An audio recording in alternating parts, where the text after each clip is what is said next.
More on Elon Musk, Apple Shipments, and an iPad competitor that failed. This is Mac Voices. This edition of Mac Voices is supported by the MacVoices Dispatch, our weekly newsletter to keep you up on all the latest from Mac Voices. Watch or listen to Mac Voices straight from your email client. Sign up at macvoices.com/newsletter and stay up to date.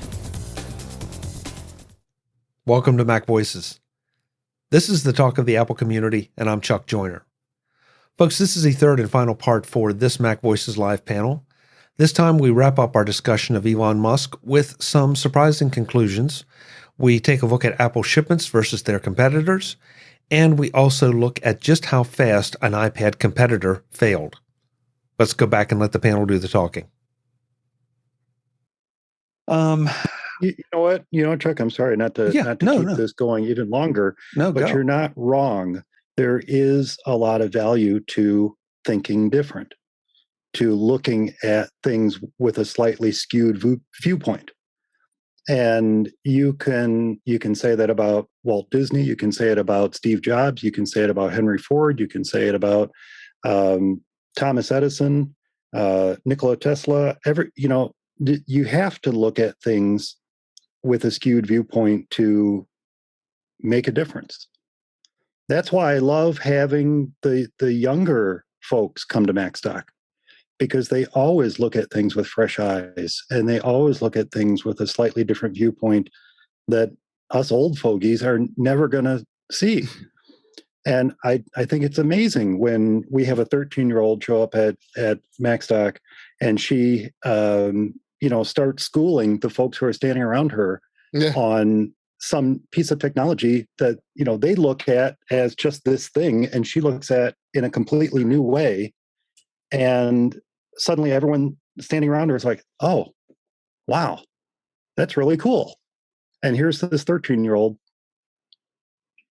teaching all of us something new because she or he looks at things differently.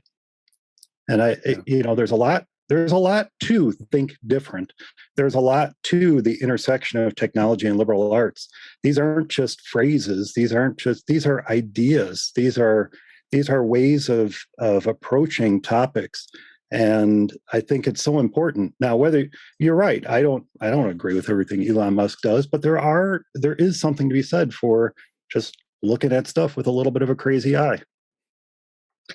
Okay, since you did it, Mike, I'll bring this up. When I came back from NAB, I talked about riding in Tesla's under the convention center in the Loop. Well, I just came back from Vegas again, this time being on vacation. And since April, which is when NAB was, they have extended the Loop from the convention center, from the let's see, what is it, the South Hall over to the new Resorts World Casino. Wow. That tunnel is open and running. We took a ride in it, and it's there. And there are plans for, a lot of other places. And it's like, this is happening. I mean, Elon does. Mm-hmm. Think about the photos you've seen with the rockets coming down and landing, right where they're supposed to again.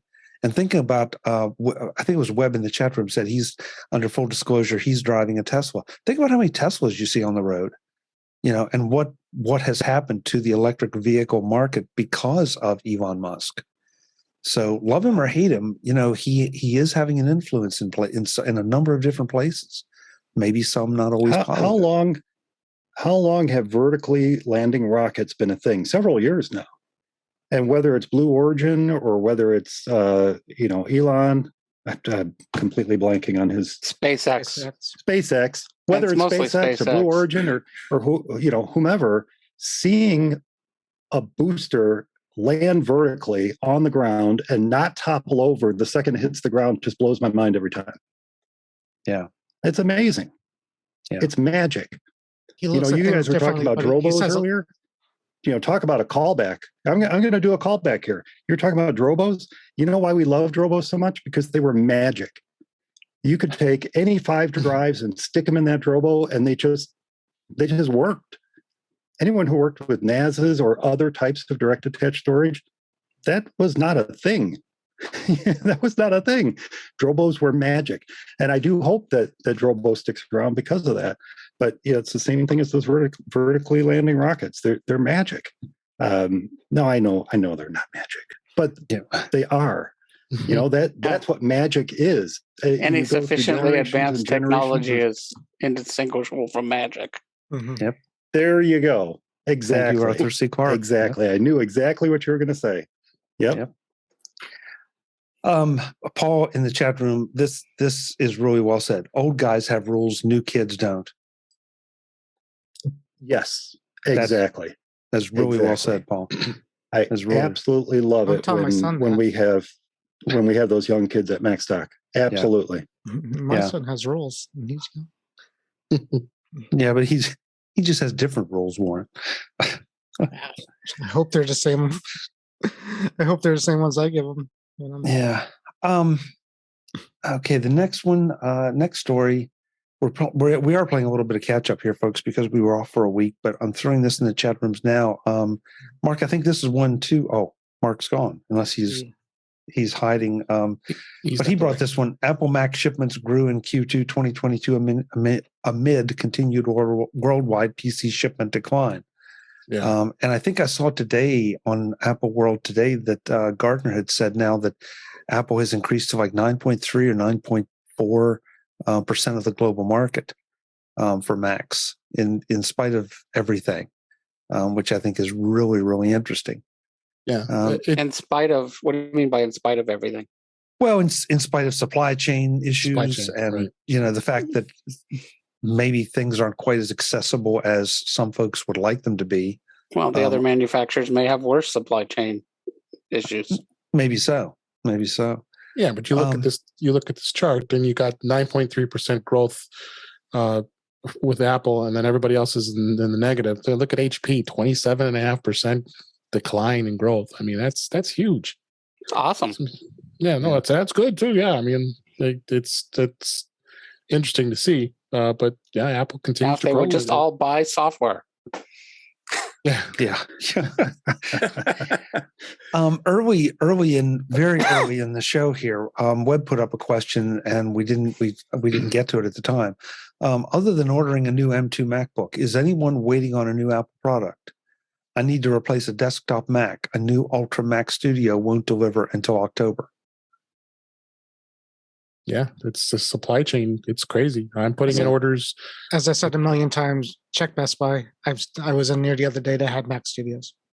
If they have what you're looking for. If you want a custom Mac Studio, no. You might have Best to wait. Buy never does custom builds. But it's Best Buy does off the shelves. But they have a lot of. Like you just bought one. Do check Apple's refurbished store, because even Mac Studios that are base end, low end Mac Studio, well, that sounds so weird to say. The low end Mac Studio runs circles around. Anyway, even the low end Mac Studio with a 2 terabyte hard drive and 32 core GPU is in their refurbished store, and it's at a decent price. So it's worth checking. Also, it's interesting that Apple seems to be catching up on some manufacturing too. I do know somebody who purchased a Mac Studio custom build. They were told it was going to be the end of July, early August, and it shipped July 1st. So, you might be told one thing, but my experience has always been whenever there's a delay on an Apple product, it almost always ships early. Now, that's just my experience. I know people who've had a lot worse experiences than that. But my experience has always been when Apple says, hey, it's going to be 6-8 weeks, it almost always ships early. I don't know why that is. I certainly don't have any pull with them. But for whatever reason, in almost every case, when I do special order something, it comes early. So just real quick, I'm looking at the Best Buy because I saw this before, but the MacBook Air 2 that's coming out Friday is shipping I think not till August for all models at this point. Every base model or the base model at Best Buy, they all say doesn't matter what color that it ships by the 27th of July. So I'm telling you, they get them and try it. I think the point is, if you need a stock, if you need a stock configuration, it's not too bad. It's when you get into the customs. Now, sort of to what Mike was saying, we have 2 custom MacBook Pros on order at work. One of them just arrived today, and we didn't expect to see it until sometime in August. The other one is not here yet. It's the absolute top end, and I'm hoping to see that in the next week. So yeah, I mean, I ordered them too, and I ordered them back end of May, the beginning of June, and they said 7 to 9 weeks. I promised myself I won't buy the new MacBook Air unless I get rid of a couple of laptops I have already. We know that. Well, I mean, so I actually listed a bunch of them on OfferUp, and I'm going to do Craigslist and probably Facebook because I have just all these Windows laptops. It's just too many, so I can't justify it. You have a problem. Does anybody interested in HP laptops? I have 2. No. The key there, Warren, is you can't tell people they're HP laptops. That immediately discredits the laptop in any technologist's mind. I think that's the problem just call them laptops. Leave out the HP. Just call them laptops. Don't even mention it's an HP or leave it up to their imagination. Yeah, I will never. It's a Windows laptop. Is it a Mac? Is it a Windows? Is it what is it? Yeah. No, when they bought Compaq, the whole thing just went to heck. Yeah, but that's when it happened. I know. That's when it happened. That was the nexus point at which Compaq and HP both went down the tubes. And then what's her name tried to bring it back, and they took her out. Sue Whitman. I'll be honest. Their server line was still good for many years. Their server line was still great for many years, but the desktop, the PC line, awful computers. All right. So since we're going there, how many people have? Unless you're buying. How many people have the tablet? If you're buying a laptop from Warren, go ahead, buy an HP. No. Yeah. How many people had the tablet? The first HP tablet that they fire sailed. Do you remember that thing? HP had a tablet? Yeah. Everybody had a tablet. They came out with the first tablet, and it ran its own operating system, and I remember it didn't take off. I avoided that. None of you had these. This was like the biggest thing. You buy them all, Morin, and of course. Yeah, this was like a fad actually at one point on the IT community because they were fire selling them, and they were still people were figuring out how to root them, and it was a whole thing. So, but there's a whole story in that if you want to go back because it was basically the time where you had the HP tablet, you had the BlackBerry tablet that had just came out around that time. And they were all trying to compete against the iPads and Android too. And look who won. Yeah, but the story was the HP tablet was rated the best. I mean, people loved it, and they were it was close to being dominant at one point. And then for whatever reason, I think what universe was this? Oh yeah, just like Windows Mobile. But that went over too. Yeah, seriously. You guys are just as old as I am. Send us a link, Warren. I was at the debut of Microsoft's Windows Tablet Edition at Navy Pier in Chicago. So, yep, that was sad. TouchPad. That you guys don't remember the HP touchpad? You know what? Now that you say it, I do remember. Jesus, it was a thing. Yeah. Yeah, I remember. Holy crap! Well, somebody. If Warren says somebody loved it, maybe somebody loves it. I literally don't even remember it. They loved it so much that they couldn't bring themselves to buy and use them. They wanted them. Exactly. This article is basically exactly what I just said. I have a thing against HP personal computers. I'm sorry. I started typing Hewlett Packard Touch into Google, and the first thing that comes up in the autocomplete is touchpad not working. Yeah, well, it doesn't work. There you go. It's not working because it's 10 years old and hasn't been looked at. And discontinued 2011. Yeah, it was literally launched 2011.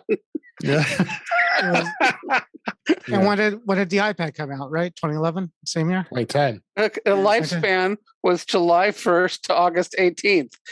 Read into it. There was actually a time in the period where iOS, but it was iPad really big on July 23rd. It was about to lose out. It was about to lose out to this HP Touch thing. It ended up. Warren. I had three of them. I had three to touch. I'm sure you did. We have a message from the chat room. Paul in the chat room says, "Hey Warren, I have Swampland on sale, 1/2 off." So, my question is, how well it ran WebOS? Yeah, that was it. So it ran WebOS, and it was literally getting to a point where it was overtaking the iPad, and people loved it. And then they mismarketed it, or something happened. And initial sales device was 25,000 of 270,000. Did not meet HP's expectations. Rapidly becoming overshadowed by the launch of the iPad 2. Yep. 2011 is when the iPad 2 came out. That was on August 16th. Best Buy refused to pay for any more. So then they had the fire. So if you do a search on the fire sale, you'll see that they were selling these $300 tablets for $30, and you can still get them on eBay to this day. Here's what you do. They were buying them just to have them. I mean, it was weird. Here's what you do, Warren. You open up one of those tablets, you pull out the system board, keep the display in it, buy one of those nice little Raspberry Pis, stick it inside, connect it up to the display, load Linux on it. Now you have a functional tablet. So, Mike, before you came on, I told everybody I bought a $30 Facebook portal from Prime Day because it's $30, and not that I want. You're talking to the wrong person about Facebook, buddy. I know, it doesn't matter. I don't want a Facebook portal. It can run Fleetbook for all it matters, right? I'm going to take it home, disconnect it from the board, and hook the monitor up to like a Raspberry Pi and run something on it. Well, see, $30. I got a $30 screen. There you go. It should tell you something. It should tell you something when these portals are selling on Amazon Prime Day for $30. $30. Yeah. Well, it's a fire sale. What kind of? Yeah. They should be burned. That's true. Facebook is the devil. I know. Mike, just think of how much fun you've been missing by not being here on Tuesdays. It's been great. Hey, blood pressure is going up just thinking about Facebook. Yeah. I want to wrap up with one last thing, because this came out, I think, after the last MacVoices Live we did, but it's now a little bit long in the tooth. But this thing where Amazon said that Alexa could, speak to you in your deceased relatives' voices if you sampled this enough. And I looked at this and I thought, this is not a bad idea, except that the way you marketed it. I mean, if you were able to feed it Sean Connery's voice, I wouldn't mind at all having Sean Connery talk to me. But talking about having your deceased relatives.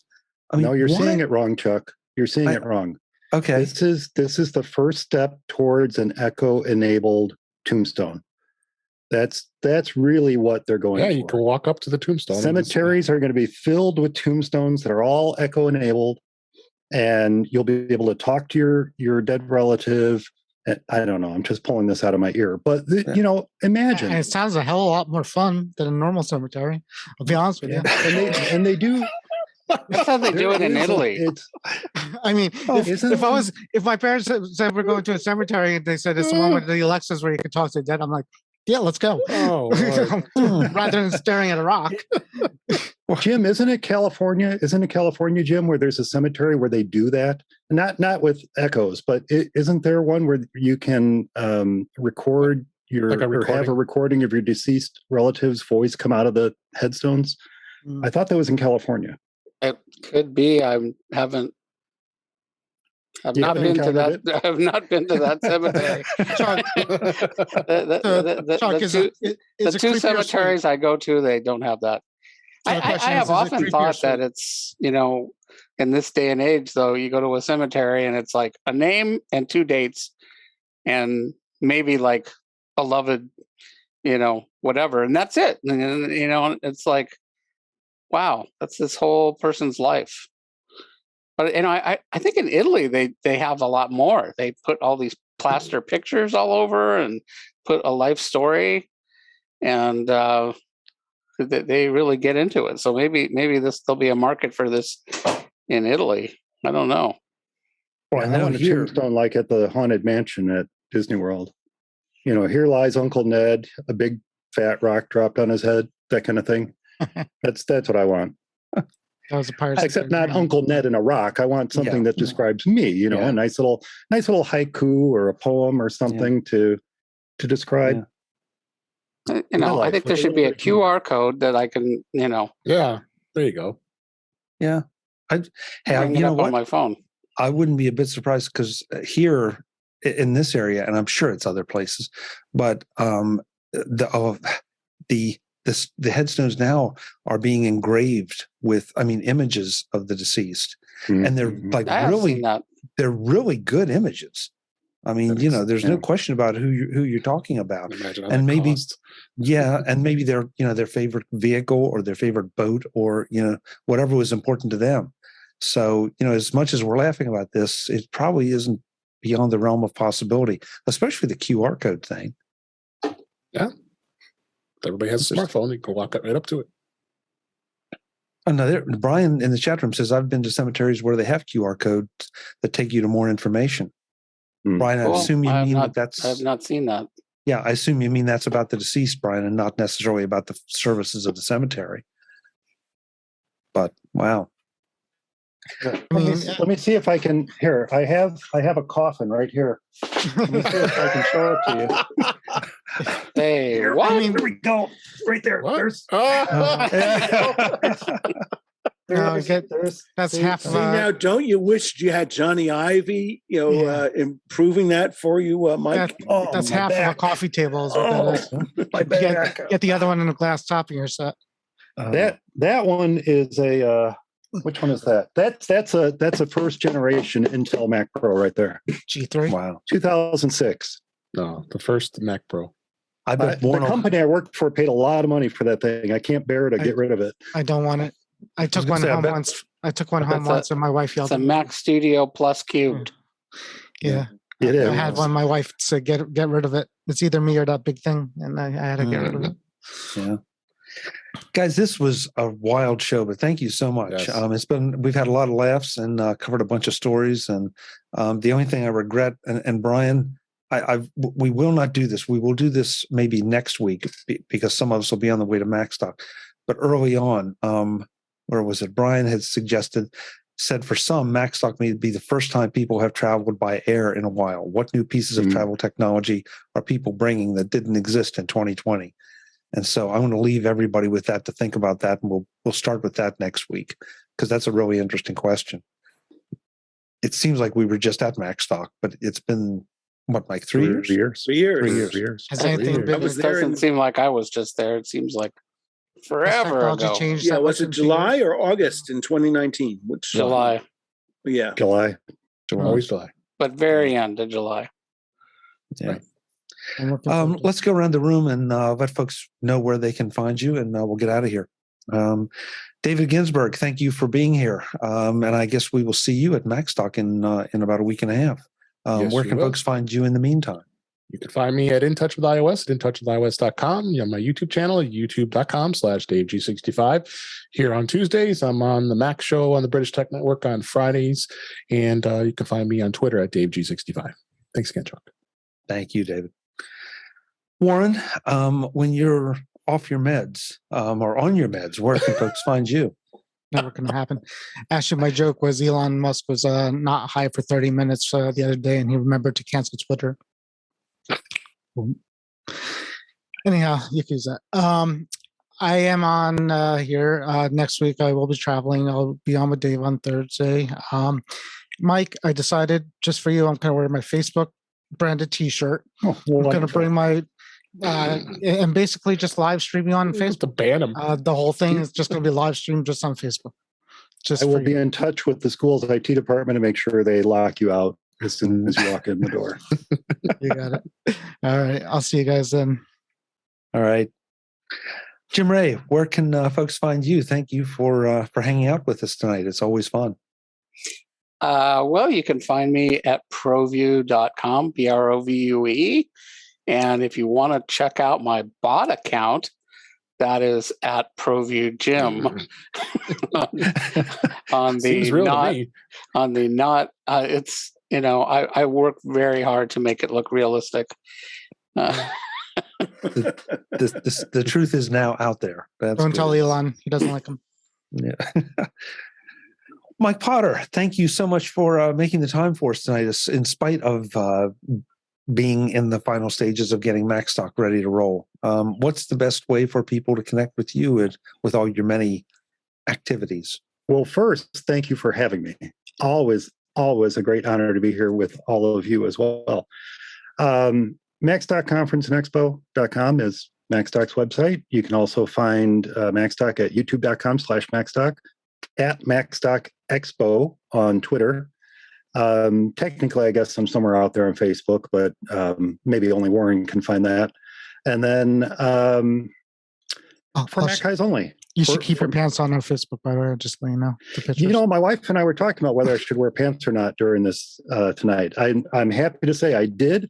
And if I hadn't, I wouldn't have been able to show you my Mac Pro. It's true. So, what were the pros and cons of that discussion? the con Mac Pro was or a pro. the pro. Let's see, is it a con or a pro that we knew Chuck would never ever want to know that I sat here without pants on? Well, Jeff does it all the time, so. Yeah. The truth is, here's how that came about. I had jeans on because I'd been working, we did the live stream today and I was working and helping out the store and stuff, and came back and it's warm today. And so I said, well, I really need to change to shorts. And Janet just said, well, it's, just make sure you have pants on when you do it. And I said, oh yeah, no problem. I realized there's a camera right there. Anyway, for Mac Guys Only, that's my podcast. Now, I haven't been promoting it lately because we haven't been putting out very many episodes, but my regular co-host Eric and I have been talking about how we can bring it back on a regular basis, how we can work it into our busy schedules every week or every other week. So we may be bringing it back. So from 2016 was when I launched that podcast. 2015 was my first podcast, but 2016 was when we launched for Mac Guys Only, and we're both very eager to bring it back again on a regular basis. So watch for that sometime soon too. Awesome. Great. Thank you, Mike. I will see you too in about a week and a half in Woodstock. Mm-hmm. Thank you. Last but absolutely not least, the president of the Elon Musk fan club, Mr. Mark Fuccio. Mark, thank you for being here as always. Where can folks find you? For as long as Twitter exists, the easiest way to get me is at Mark Fuccio, MarkFuccio, all one word. After that, we'll have to find a new ID for you. I don't know if I need witness protection or if Twitter disappears, no one needs anything. We're all just going to disappear and become anonymous. Or we might read books. What a concept. What a concept. Folks, I'm Chuck Joyner. This is MacVoices Live. We do this every Tuesday night, 8 p.m. Eastern, 5 p.m. Pacific. We would love to have you join us in the YouTube chat room at youtube.com/MacVoicesTV. And I want to thank especially the crew there tonight. A lot of good discussions, a lot of good questions and comments. We always appreciate your participation and love having you. With that, once again, Macstock Conference and Expo.com. Be there. You have just a few days left to get a ticket, and be reasonably assured of a T-shirt, or purchase a ticket late and Mike will ship you a T-shirt. But whatever you do, ship you a T-shirt. Yeah, get to Woodstock and join us. We're going to have a blast. Until the next time, and as always, thanks for watching. Visit MacVoices.com for show notes and to connect with Chuck on social media. Get involved in our Facebook group or like our Facebook page, and get more out of your Apple tech with MacVoices Magazine, free on Flipboard and on the web. And if you find value in it all, consider supporting us through either our Patreon campaign at patreon.com/MacVoices, or by making a one-time donation via the PayPal link on our front page and in the show notes of each episode. You will join these fine people who help bring you Mac Voices.